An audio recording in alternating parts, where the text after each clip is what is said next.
parents, we know that responsibilities can really cut into quality family time. So today we're actually going to show you a way to get that bonding in with the kids, which is by inviting them into the kitchen. So we're joined by Chef Christina and Alex, local Instagrammer from BOI Food.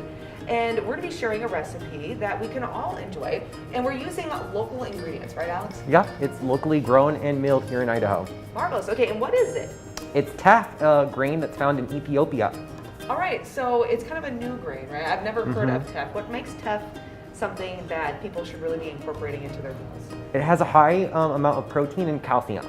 And this is what we're making today. Chef Christina, what's it called?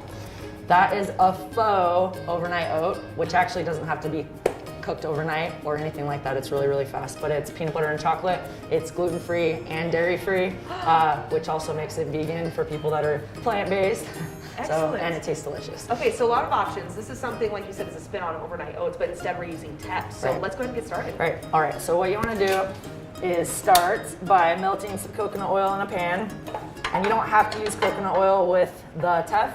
So the purpose of cooking the teff in here first, aside from just sticking it straight into the jar, is that it can have a little bit of grit to it. Okay. And I have issues with texture, and so I want to make sure that it softens it really well. And so you just add the coconut oil, and then we're going to add a little bit of salt and a little bit of cinnamon, because cinnamon is delicious. Cinnamon is delicious. And some water. And this is coconut milk, but not from the can. It's actually refrigerated coconut milk. And it needs to be full fat refrigerated coconut milk. Okay. And if you get it in the can, it just varies drastically based on what you're doing. And so we're actually gonna cook the teff in the milk to soften the grain. All right. And so what you wanna do is you wanna stir that together. So all that's in here is the water, the coconut milk, the cinnamon, and the salt. And then you want to simmer it for about 10 to 12 minutes. Okay. But you want to cover it after it starts to come to a simmer. So once that's finished, you can just set it to the side, and then we'll mix in our extra ingredients.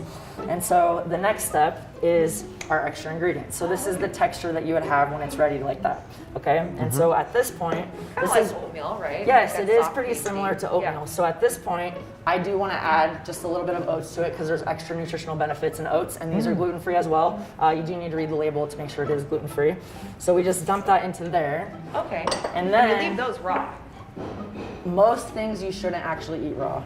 So it should be heated for about 5 minutes to 160 degrees in the oven. But a lot of people do eat these things raw, same with cookie dough, and it's actually not safe. There's a lot of bacteria and stuff that can be in it.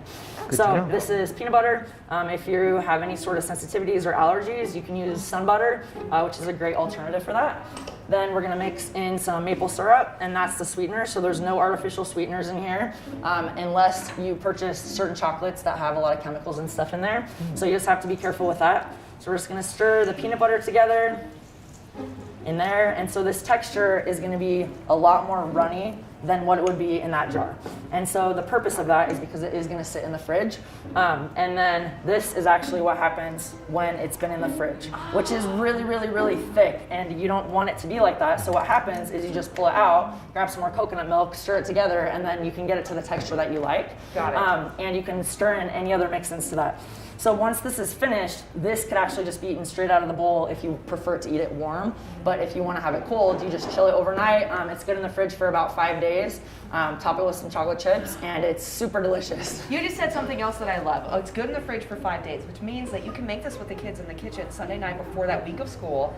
Get it all prepped. You got your kind of cookie dough texture ready, right? That you can either, like you mentioned, warm, or you can change the consistency throughout the week. Or you can make one of these, which I don't know any kid that doesn't want to eat something like that in the morning. That looks absolutely incredible. Right. And it's healthy on top of that. So, Christina, this is just one of a gazillion recipes that you have for kids, and just recipes in general, because you have a cooking school. And it's a hands-on recreational cooking school for all ages. I have family classes for ages 5 and up, and you learn everything from quick and easy, delicious, healthy things, all the way to French cuisine, and my adult classes and kids classes are taught the exact same way. Wonderful. So, okay, if people want to know more, where do they go? To seasonandtaste.com. So season and taste your food. Excellent. And Alex, we always love all the wonderful different culinary ideas that you bring to the table as well. Where do people go to find you? You can follow me at the Table Rock Podcast, where all podcasts are found, as well as Boy Food, BOIFOOD.